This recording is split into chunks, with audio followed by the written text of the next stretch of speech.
નમસ્કાર દોસ્તો, વિડીયોને ખૂબ શેર કરજો।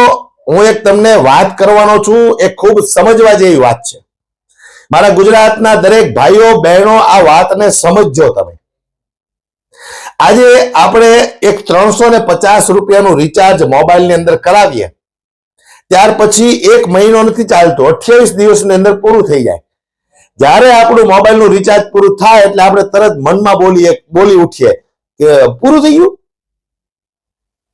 ત્યારે આ ભારત દેશની અંદર જેટલા નેતાઓ છે, ધારાસભ્યો છે, એ બધાને દર મહિને એક મોબાઈલ દીઠ રિચાર્જ કરવાના 9000 રૂપિયા આપવામાં આવે છે। વિચાર કરો તમે, 9000 રૂપિયા।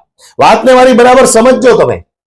350 કે 400 રૂપિયામાં અનલિમિટેડ તમે આખો મહિનો કોલ કરી શકો, તો એ લોકોને 9000 રૂપિયા કેમ આપવામાં આવે છે?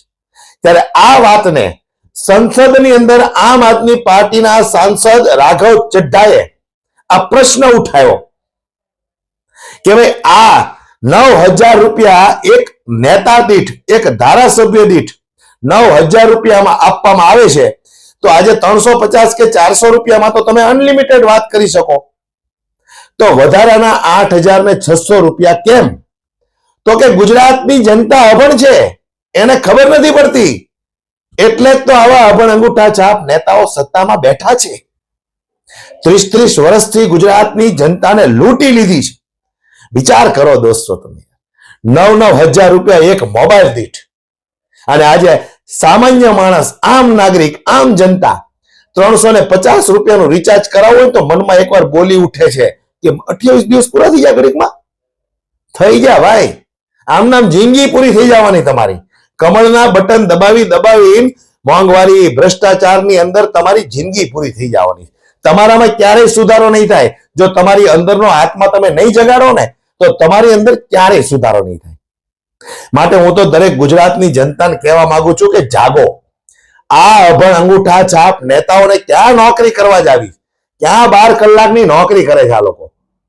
આટલી સુવિધાઓ મળે, 9000 રૂપિયા એક મોબાઈલ દીઠ।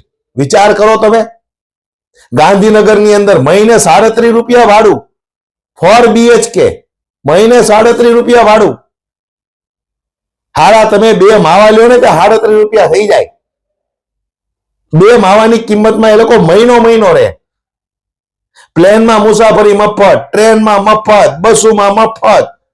નેતા નીકળવાનો હોય તો રોડ રસ્તા સારા થઈ જાય, એટલે એને તો એમ જ લાગે કે રોડ રસ્તા ઉપર ખાડાઓ છે જ નહીં, કારણ કે તમે નીકળવાના હો એટલે રોડ રસ્તા રિપેર થઈ જાય।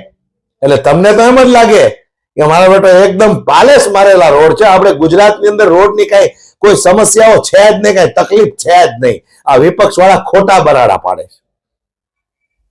એટલે આ હું ગુજરાતની જનતાને કહેવા માંગુ છું, આ ગુજરાતની ઘૂર ખોદી નાખી આ લોકોએ 30 વર્ષની અંદર, તો તમારી લોકોની આંખો નથી ઉઘડતી?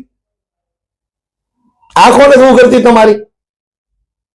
ધારાસભ્ય હોય તો મને અંદાજ છે કે લગભગ 1.5 લાખ આજુબાજુ પગાર હોય, તો આટલો ભ્રષ્ટાચાર કરે, વિસ્તાર વાઇઝ દારૂના અડ્ડાઓ ચાલતા હોય તો ધારાસભ્યને બધી જ ખબર હોય, પણ ત્યાંથી હપ્તાય પહોંચતા હોય તો જ આ દારૂના અડ્ડા હાલતા હોય। 2 લાખ રૂપિયા જેટલો તમે પગાર લ્યો તો એટલો ભ્રષ્ટાચાર કરો, તો ગુજરાતની જનતાની આંખ નથી ઉઘડતી। તો જોવો તમે, 15 વર્ષ પહેલા જે કોર્પોરેટરમાં ઠેબા ખાતા હતા, આજે 200 500 કરોડના માલિક બની ગયા। ધારાસભ્યમાં 2 ટર્મ પૂરી કરીને ત્યાં આ બધી વસ્તુ વિચારવા જેવી છે।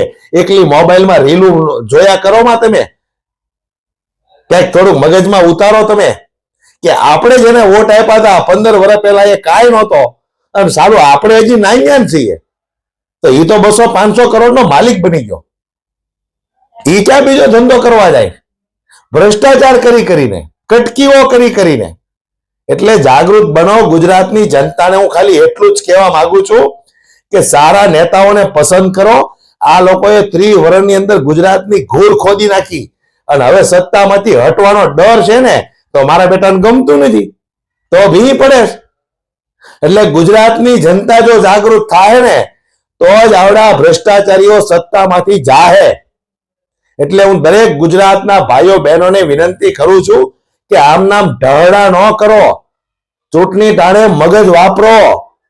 ચૂંટણી ટાણે મગજ વાપરો કે આપણા છોકરા હાટું કોણ ભલું કરશે. આપણા પરિવારની અંદર દવાખાનાની સમસ્યાઓ આવશે તો આપણને મફતમાં સારામાં સારી સુવિધા કોણ આપશે. આપણા બાળકો માટે સરકારી સ્કૂલો કોણ બનાવશે. આ બધું વિચારો. ખાલી ધર્મના નામની રાજનીતિ કરવા વાળા આવે ને તમારી પાસે તો એક વખત એને ઓટલે બેહારીને તમે હનુમાન ચાલીસા પૂરી બોલાવજો. જો હનુમાન ચાલીસા પૂરી બોલી જાય ને તો એને વોટ આપજો. આ ખાલી ધર્મના નામની પીપુડી વગાડીને તમારી પાસેથી વોટ લઈ જાય છે. એને ધર્મને શું લેવા દેવા? ભ્રષ્ટાચારીઓને અને ધર્મને શું લેવા દેવા? આટલા મોટા ધર્મના ઠેકેદાર હોય આવડા તો ગાય માતાને રાષ્ટ્રીય માતા જાહેર કરી દો. રાષ્ટ્રીય માતા જાહેર કરી દો ને તમે. આટલી ગાયો કપાય, બે ફાર્મ ગાયો કપાય અને ગૃહમંત્રી ફાંકા ફોજદારી કરે કે 18 કસાયોને અમે જેલના હવાલે પૂરી દીધા છે, કોઈને છોડવામાં નહીં આવે. હવે ભાઈ રહેવા દો ભાઈ, બધી બધાને ખબર જ છે. પણ કોણ જાણે તમારથી લોકો બીવે છે હું કામ, એ નથી ખબર પડતી. એટલે જે લોકો ડરતા હોય ને એને મારે કેવું છે તમારી પાસે રસ્તો છે. ચૂંટણી ટાણે તમે વોટ દેવા જાઓ તો વાહે કોને ખબર કોને તમે વોટ આપ્યો. તમે વોટ આપ્યો એ પાછળ વાળાને થોડી ખબર છે. તમે તારે બિંદાસ આપી દો. હારા માણાને વિચાર કરીને વોટ આપો. નકર આવનારી પેઢીઓ છે ને ગાયું દે કે તમે 30 વર્ષ સુધી આ લોકો ગુજરાતને લૂંટતા હતા, તઈ તમે શું કરતા હતા. એટલે જાગો દોસ્તો.